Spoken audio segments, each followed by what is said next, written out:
नमस्कार, बहुजन टीवी देख रहे हैं आप और मैं हूं आपके साथ पूजा। इस वक्त हम मौजूद हैं हरियाणा के गुरुग्राम में गुरुद्वारा श्री गुरु सिंह सभा के आगे। ये वही गुरुद्वारा कमेटी है जिन्होंने फैसला किया है कि वो जुम्मे की नमाज के दिन मुस्लिम समुदाय के लोगों को नमाज अदा करने के लिए अपना ये गुरुद्वारा देंगे। और आज गुरु पर्व के दिन जुम्मे की नमाज का भी दिन है। ऐसे में क्या ये फैसला आगे जारी रहेगा? क्या यहाँ जुम्मे की नमाज आज अदा की जाएगी या गुरु पर्व मनाया जाएगा, या फिर दोनों ही समुदाय मिलके एक साथ अपने अपने जो उनके रिवाज हैं उनको फॉलो करेंगे? इन्हीं सब मुद्दों पर आज बात करने के लिए हम यहाँ आए हैं और यहाँ के जो प्रबंधक हैं, जो कमेटी है, उनसे बात करेंगे और जानेंगे कि क्या कुछ उन्होंने फैसले लिए हैं और जो मुस्लिम समुदाय के जो लोग हैं उन्होंने उनके इस स्वागत को किस तरीके से लिया है। ये एक बहुत खूबसूरत सा फैसला है जो उन्होंने लिया है और इससे भारत की जो सर्वधर्म सद्भाव का जो एक नारा है वो कहीं ना कहीं और बुलंदी से पेश होता है। जिस तरीके से गुरुग्राम में हालत खराब करने की कोशिश की गई थी, सांप्रदायिक हिंसा का एक माहौल तैयार करने की कोशिश की गई थी हिंदू संगठनों की ओर से, उस पर एक जोरदार तमाचा जड़ते हुए इन गुरुद्वारों की प्रबंधन कमेटी ने बड़ा ही खूबसूरत फैसला किया है। दया सिंह जी इस वक्त हमारे साथ हैं जो प्रवक्ता हैं आज के लिए। तो सर, आप लोगों ने ये फैसला लिया, इसका बहुत लोग स्वागत भी कर रहे हैं और बहुत लोग इसका विरोध भी कर रहे हैं। इसको लेकर अलग अलग विचारधाराएं चल रही हैं। आपने जिस विचारधारा के तहत ये फैसला लिया था उसके बारे में बताइए।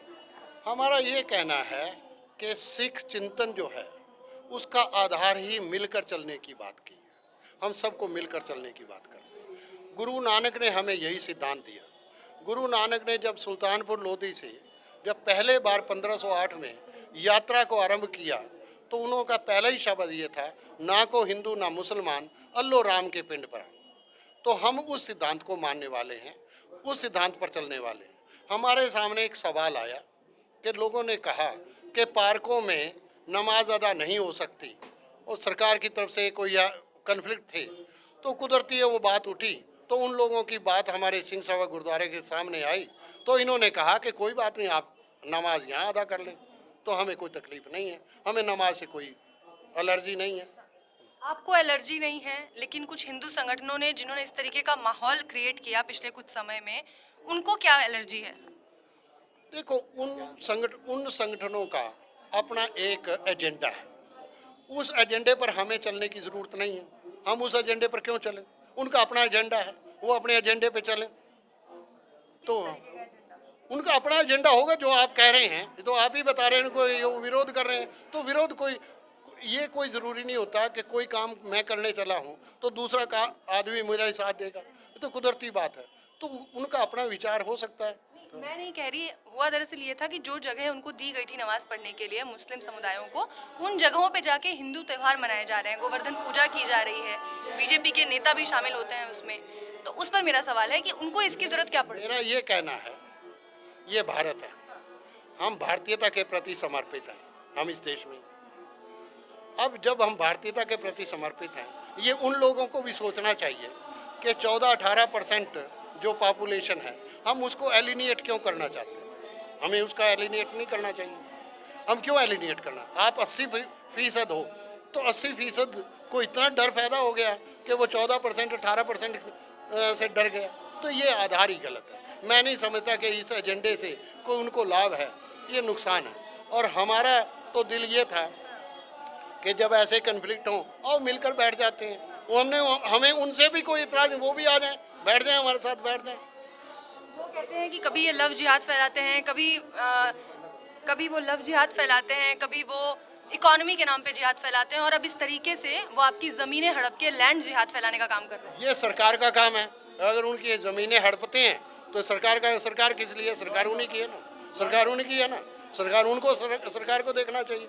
इसमें जहाँ तक लव जिहाद का है, एक एडल्ट है, 2 एडल्ट हैं, लड़की लड़का एडल्ट हैं, उसमें अगर वो शादी कर रहे हैं तो उनके इसमें किसी को क्या इतराज़ हो सकता है? हाँ, अगर सिख लड़की हो और मुस्लिम लड़का हो या हिंदू लड़का हो, तो हम पहले अगर शादी आनंद कार्य होगा तो उसको दोनों को पहले सिख बनना पड़ेगा और उनको तो फिर धर्म परिवर्तन होगा। अगर मुसलमान होंगे, अगर मुसलमान वो नकाब पढ़ना चाहेंगे तो उनको धर्म परिवर्तन करना होगा।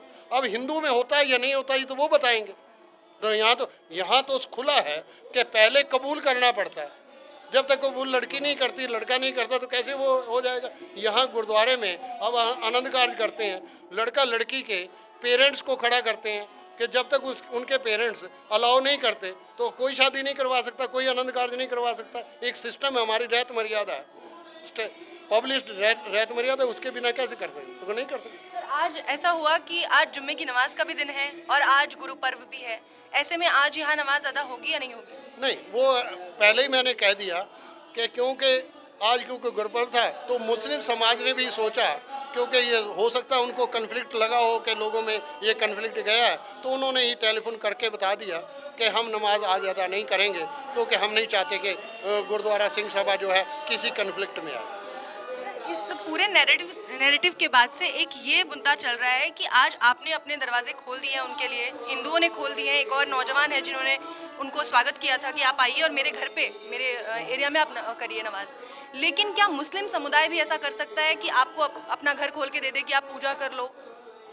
राहुल देव तो सीनियर इन्हीं के सवाल पे मेरा ये सवाल है सर। सीनियर पत्रकार हैं, उनका मेरे पास ट्वीट भी आया और मेरे मित्र भी हैं। उन्होंने ट्वीट करके दिया कि अगर मेरा घर गुड़गांव में होता तो मैं उनको खुला मंच देता, और उन्होंने मेरा आभार व्यक्त भी किया। उन्होंने कहा कि आपने बहुत बड़ा काम किया। मैं समझता हूँ कि सिंह सभा ने बहुत बड़ा काम किया और इसको दरवाजे खोल दिए। तो बहुत सारे लोग, अगर कुछ लोग विरोध कर रहे हैं तो बहुत सारा बहुमत जो है वो हमारे पक्ष में।